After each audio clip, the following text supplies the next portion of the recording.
So I put up a poll on my story saying, what do you want me to talk about for a video? And someone was talking about, how can I get over my ex?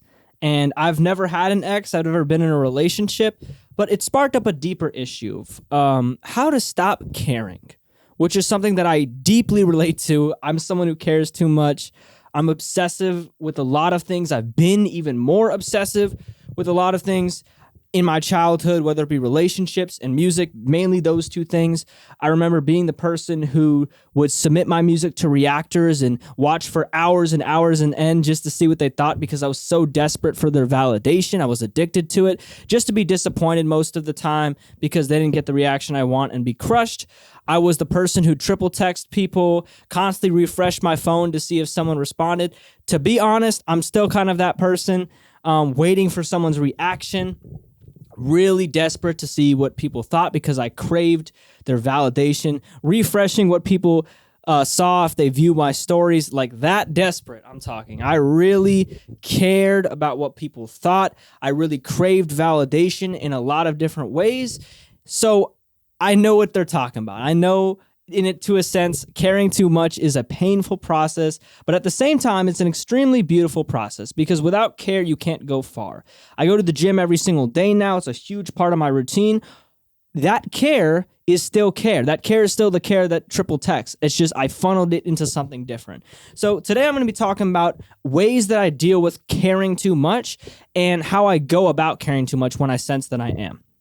Now, one thing I want to say, again, as I've mentioned before, is caring can be good.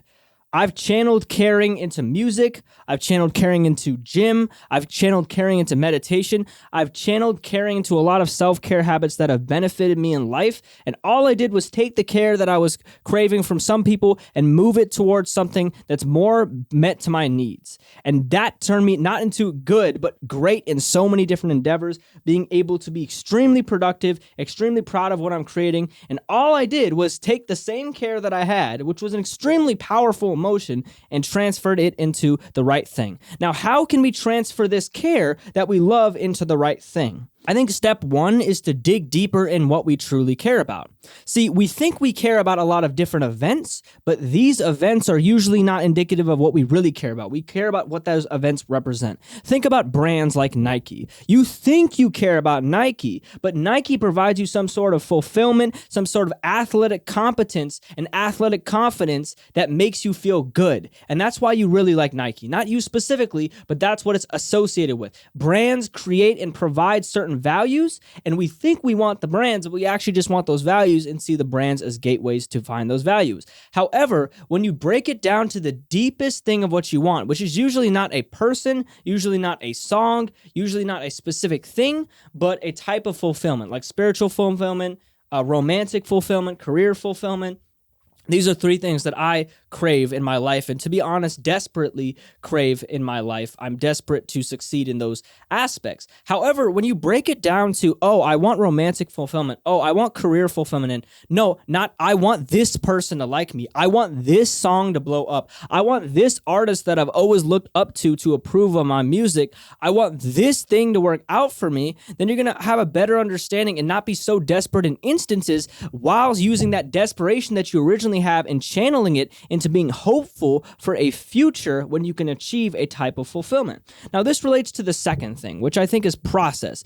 Process is once we figure out what type of fulfillment we want, what thing we want to the deepest idea. Let's just say I want career fulfillment. Now I know, okay, well, if I fall in love with the process, because I'm never going to be completely where I want to be, but I can fall in love with the process, then I can feel fulfilled.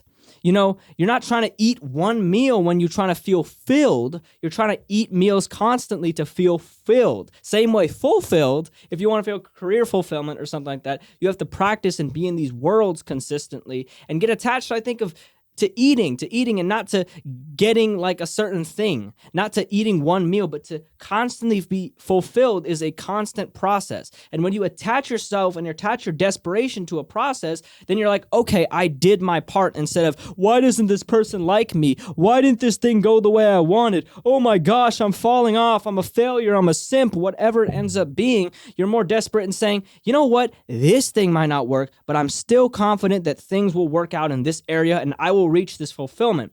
Instead, if I'm like, oh, I want Drake to like me, then I'm associating my ultimate goal with Drake liking me instead of career competence, which that could be signifying of, oh, I want Drake to like me because then I feel like I'm competent in my career, for example. If I say, I think Drake liking me will make me happy, then I'll be trying my whole life. Maybe Drake will not like me. What if he doesn't? Like, it's not in my control. And then I'm feeling sad, like, oh, I can never be happy. I'm basing my happiness on someone else. But if it's like, wait a second, I don't want Drake to like me. I just want to feel career fulfillment. And now when you're chasing career fulfillment, you're like, oh, I can chase career fulfillment by doing this TikTok or making this song every single day or every single week. Now I have a much easier way that's more realistic and more grounded in what I truly have, instead of Drake liking me, which is super unrealistic for where you may be at.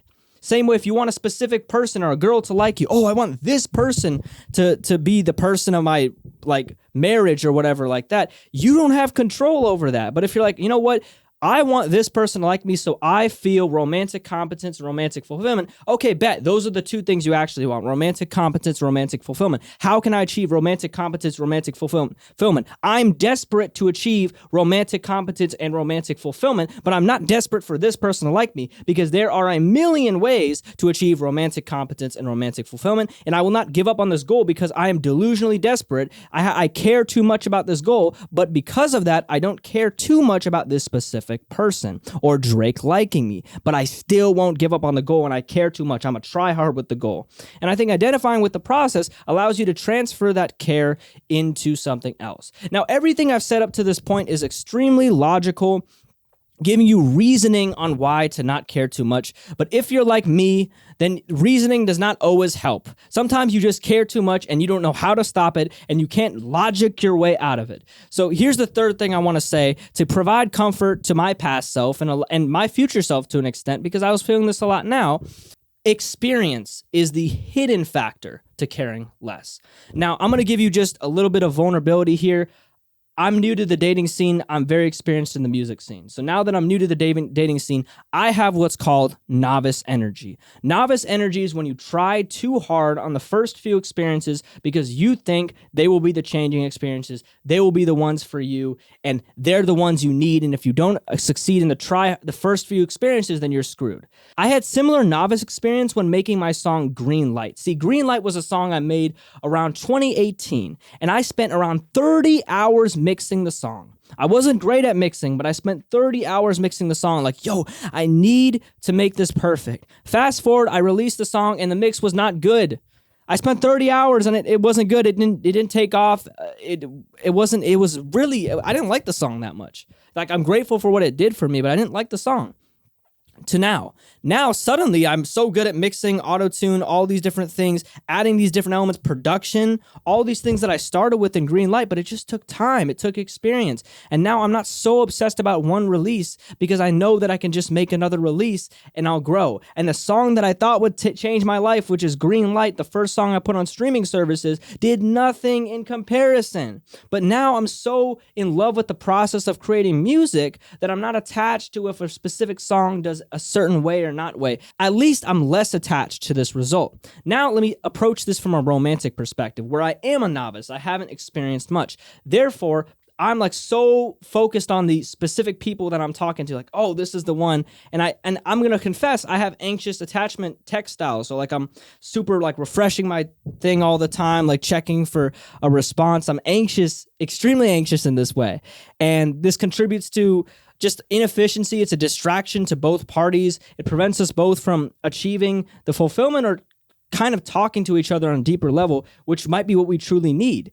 And the truth is, I can tell myself all of this reasoning that I've told in this video so far, but until I just have more experience, I'm not going to truly believe in an abundant mindset and be like, oh, there's more for me. So I think just getting your feet in the water and being okay with caring too much for a little bit is going to allow you to care less later on, because the one thing that will always stick with you is the process. The results may come and go. The people you're dating may come and go. The songs that you drop will definitely not be in your radar the whole time. You'll be focusing on new music, but what will always be there is the process. And as a result, the more you go into it, the more you fall in love with the thing that's there for you the most, which is the process. Now, before I end this video, there's one bonus tip I want to give to this person who wanted to get over this situation, which is, I think, an outlet. We often judge our emotions way too much, like, oh, this is a bad emotion, this is a good emotion.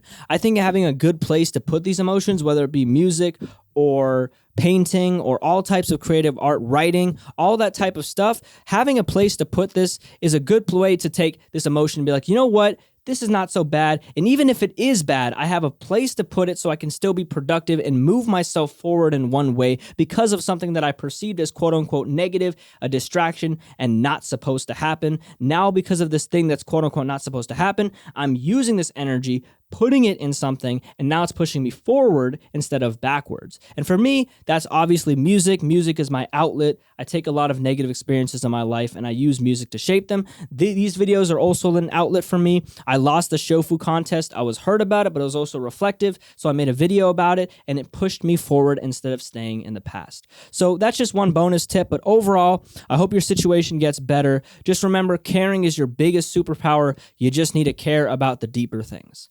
Thank you so much and have a great day.